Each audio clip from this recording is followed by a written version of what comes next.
Hello. Hi. Oh my How gosh, are so good to you? see you. Yeah, good to see you as well. Okay, so I've been freaking out the entire time reading your novel, Big Chief. The twists are shocking, but also the prose is so heartfelt and emotional. And we're going to get into all of this, as well as your insights on craft, your writing practice, a story game, and a Q&A with questions submitted from members of my book club, Cherry Bomb Book Club. To start off, why don't you tell us about yourself and what Big Chief is about and how you came to the story?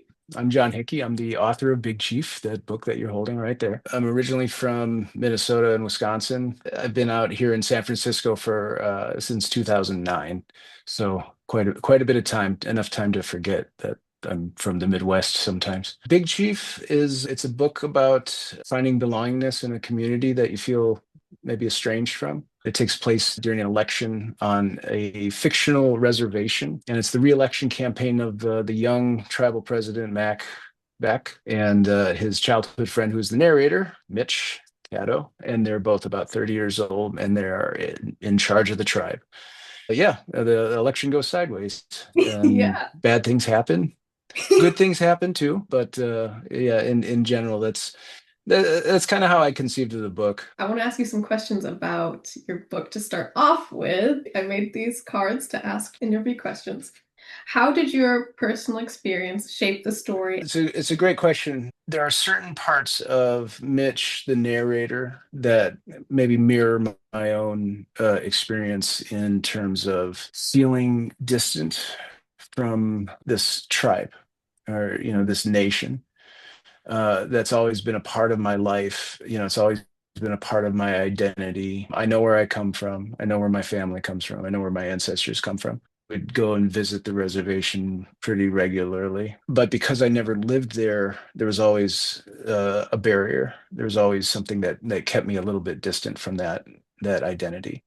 And you also find that there are plenty of people that are more than willing to draw those distinctions, uh, kind of disinclude you from that identity.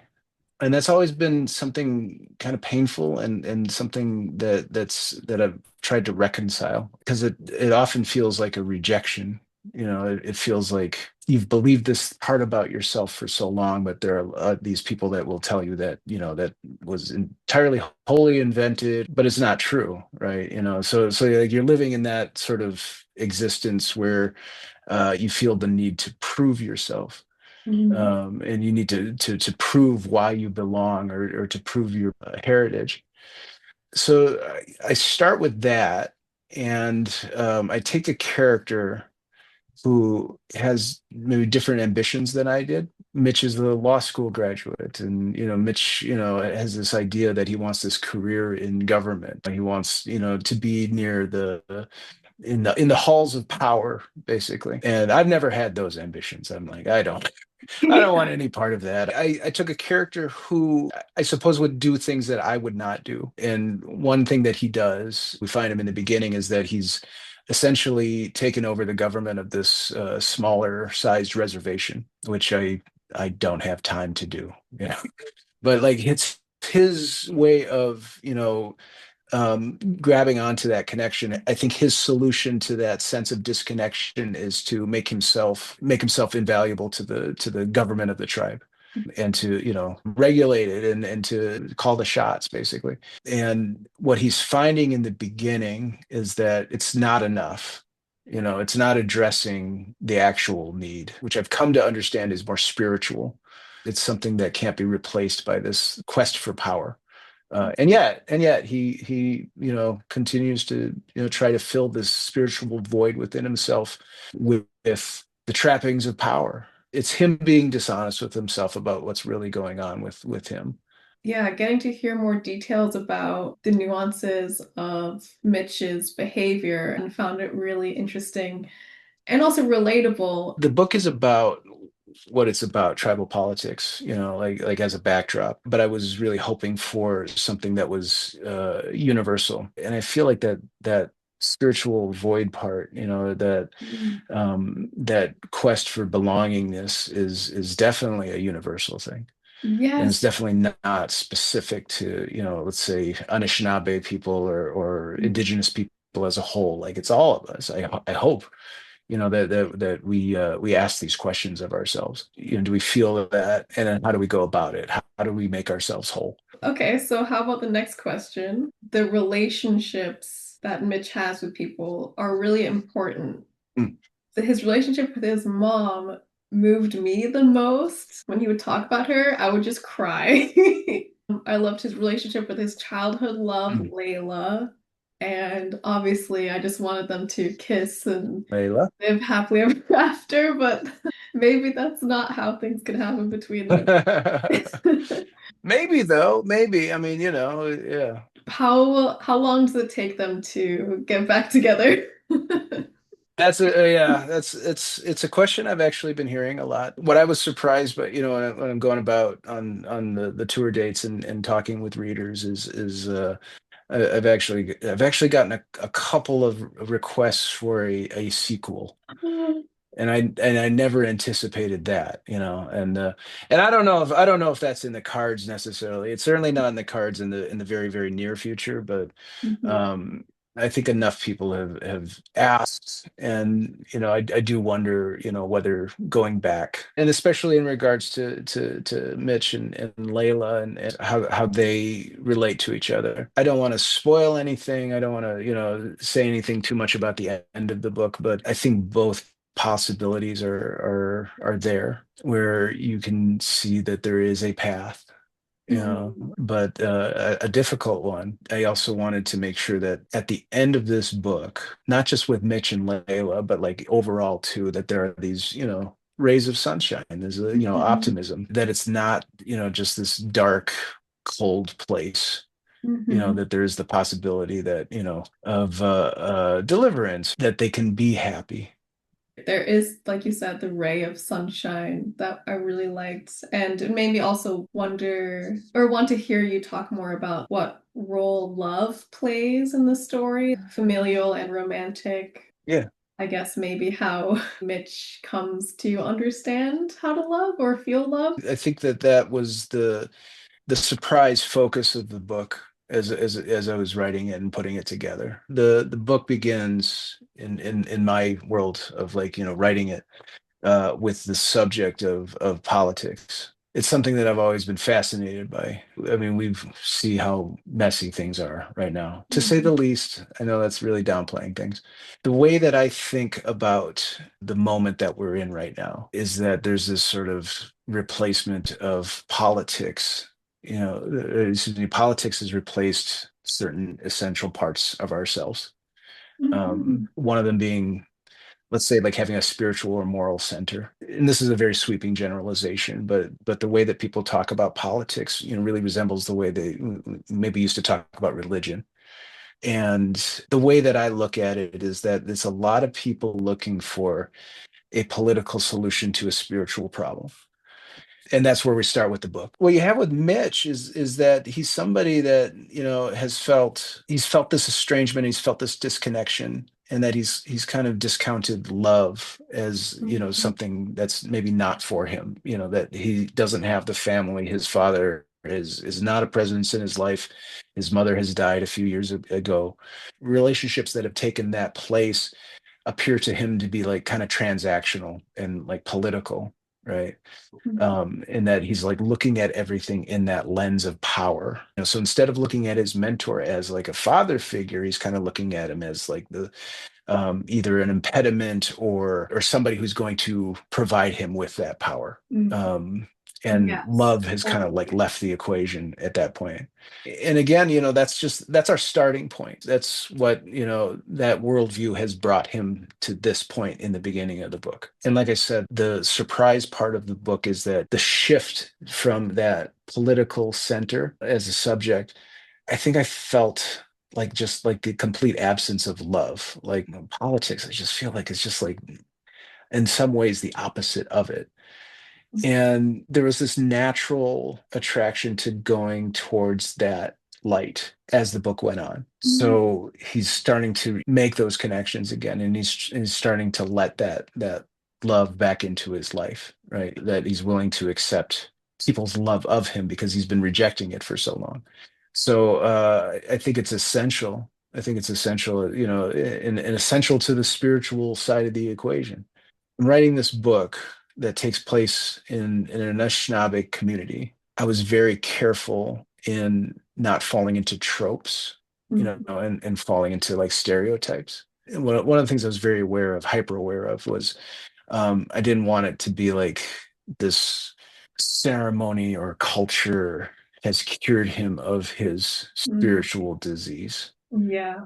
I wanted it to be, like the cornerstone of the way that he finds his way back is accepting love that is offered to him. Oh, wow. Um, Cool. because up until this point, he's rejected that. Yeah. When I looked at it, I saw all the characters were doing pretty much the same things.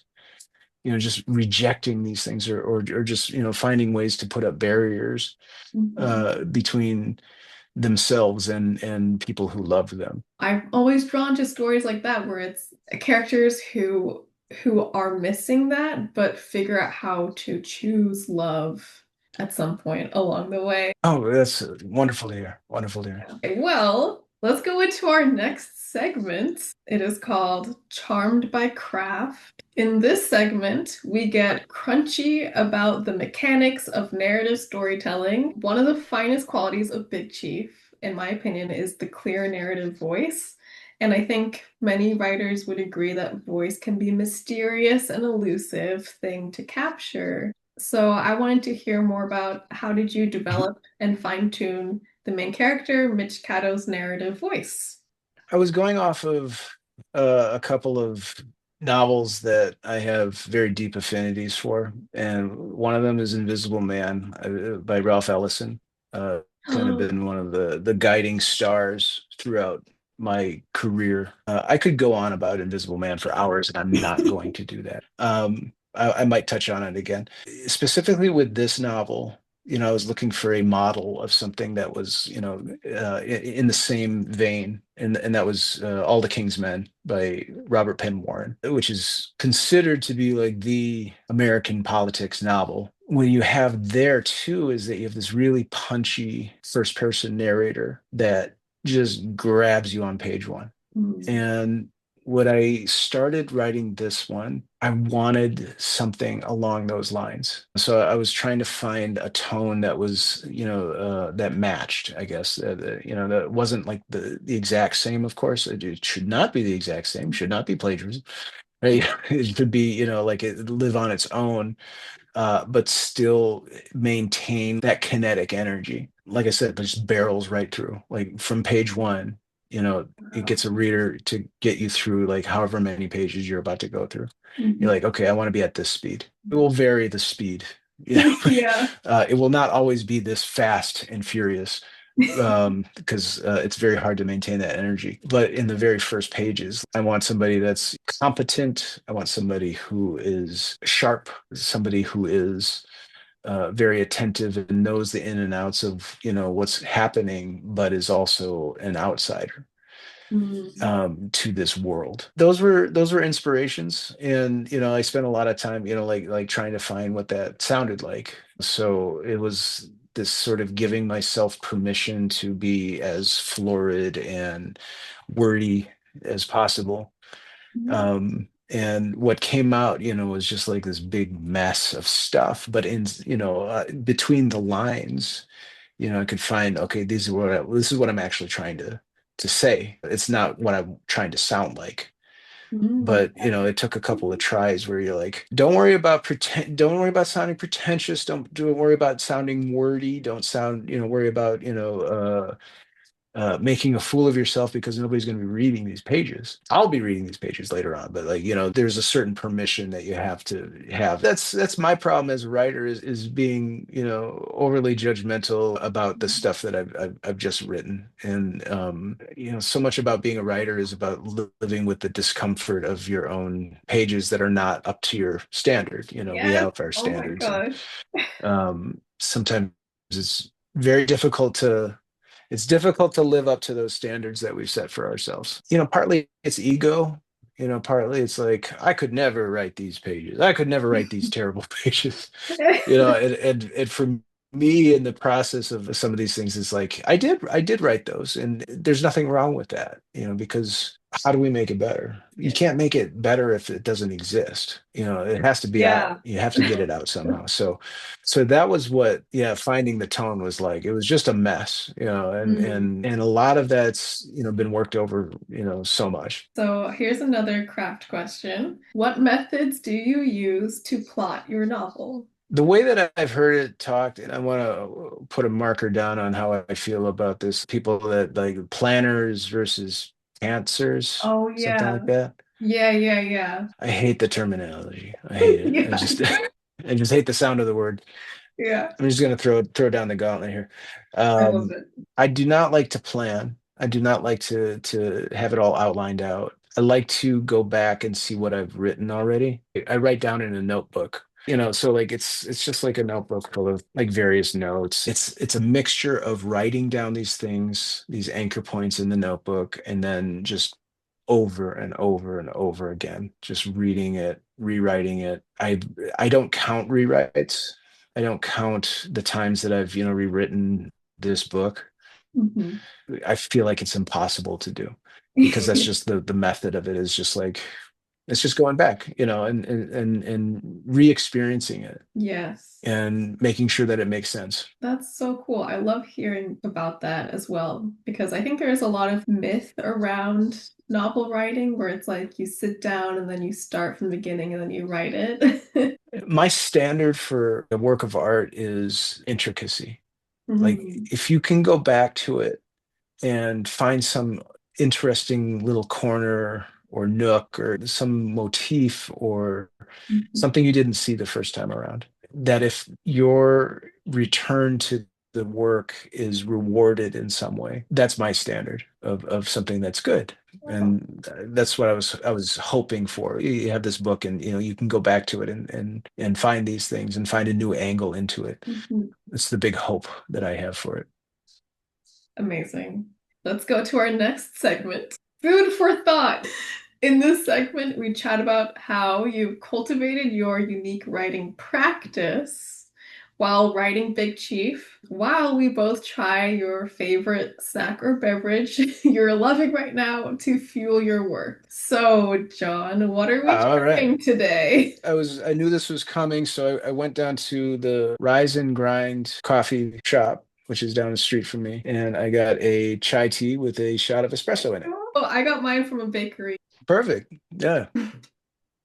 This is my first time having a dirty chai latte. It is really tasty. The bitterness Yeah, of it the is. coffee balances out the sweetness. This Yeah, is yeah, yeah. the practice of an artist is really interesting and important. A lot of people, I think, are constantly in just a discovery through their lives of their practice. Obviously, food Yeah. and beverages is an intricate part to it, but I also want to hear about what was your practice like through Big Chief? What is your typical day like when you're writing? I started the book when my first son was born. Wow. So everything was chaos. You cannot establish like a schedule based on like a newborn, Yeah.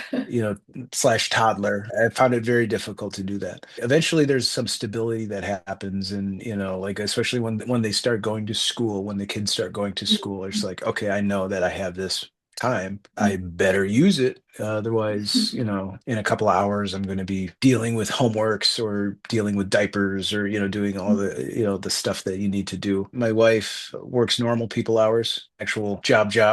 Yeah. Or it's like The 9 to 5. and yeah, the 9 to 5. So usually it's in between, dropping the kids off, picking them up, and then I have a few hours there where I'm able to do it. I used to write at night. I used to do that, very regularly. It was just like that was when I would get things done and stay up very, very, very late. And I still do that from time to time. Like, Yeah. okay, we're on night shift, this week. So sometimes during the day, like I'll do the normal, just day to day, take care of the house routine, and then spend like maybe a couple of hours, after the house has gone to bed. Kids are asleep by 10 o'clock. So like, from like 10 to midnight, I'm just in fiction land. I just sort of follow whatever feels right, but I'm able to build these little periods of time.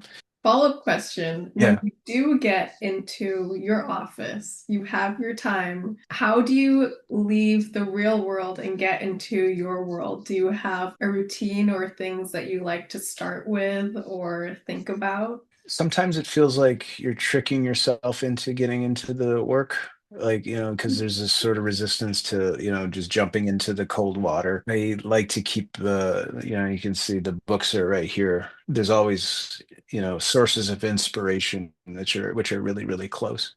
The novels that I had at hand were Invisible Man and All the King's Men, The Moviegoer by Walker Percy, a couple of Louise Erdrich's books, The Roundhouse and The Night Watchman. That's always been a cornerstone of getting myself writing is looking at what comes before, looking at what inspired me. Like, why Yeah. did I start writing?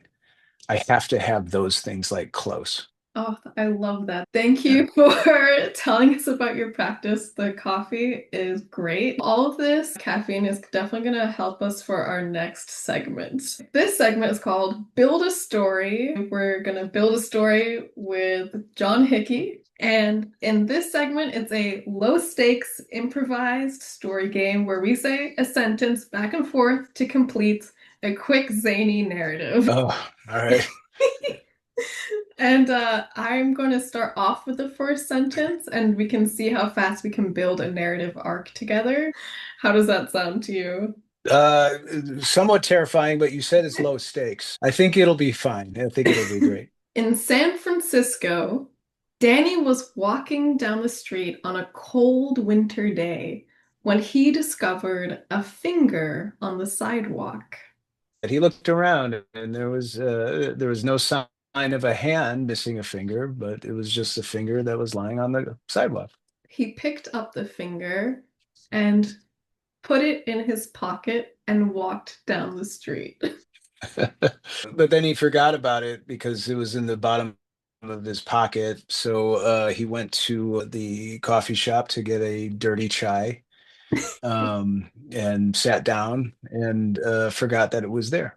As he drank his chai latte, blood began to pool in his front pocket just as a young woman sat down across from him. He took his paper and he covered himself up, tried to look casual, but she said, Danny, is there a finger in your pocket, or are you surprised to see me? he simultaneously grew embarrassed and terrified when he realized that he'd been carrying a human finger in his pocket this whole morning and hadn't bothered to ask where it came from.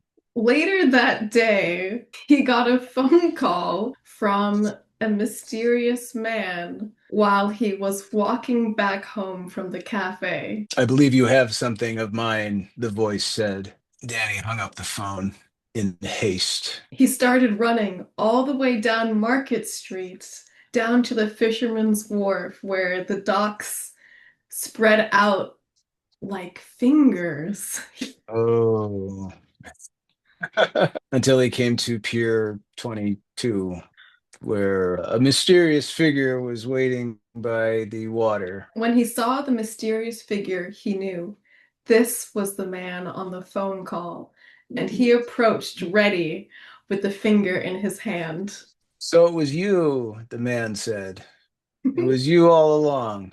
Yes, it was me. I discovered your finger. And Danny pulls the hood down from the mysterious figure's face. And it was his twin. The two twins embraced gingerly because one of them was missing a finger and it still hurt. Danny pats the back of his twin Yeah. and he says, yes, it still hurts. I missed you, brother. And he reattaches the finger, one needle thread sew at a time. Oh The man. Wow. end. It sounds like flash fiction. Very good. Very. It could probably use a couple of rounds of revision, but Okay, well, let's move on to our next segment. Show us your okay. books. Some right over here. Woo! I want to know, what are the three Mhm. books from your shelf you'd rescue in a fire? It's a wonderful question. Let me see. Underneath this airplane is this one, Invisible Man. This is a fake first edition. It's a reprint with the original cover. Oh, cool. That's one of them. This is the Great Is that upside down? Yes, it is. The Great Gatsby. It looks so This big. edition of it because it is a facsimile of the original manuscript. What? That's so cool. So it's Oh, handwritten, wow. the handwritten Gatsby with all the strike throughs, all the edits. So you can read this thing as written and just, get really into the weeds, the things that didn't quite work. And you can, see where the two of them, the editor and author, disagree or working together to create what we know. But the handwriting isn't all that easy to actually read. So, sometimes like, okay, I just want to read The Great Gatsby, whatever, like I just, but it is a very valuable resource in seeing like how something like that comes together. Yeah, that is So amazing. and this is hard to find. This was like printed in the 70s, I want to Oh, say. really? Yeah, yeah, there aren't a lot that are circulating. So I'd rescued that one from the fire, this horrible fire that I'm imagining. I have a first edition Tobias Wolff, The Barracks Thief. That one was a good find, I feel like. Yeah, I've always admired Tobias Wolff stuff. I'm always interested in interesting covers, Mhm. alternate covers, alternate editions, like international editions. But my interest is burgeoning, so I don't have like a huge like collectible book collection yet.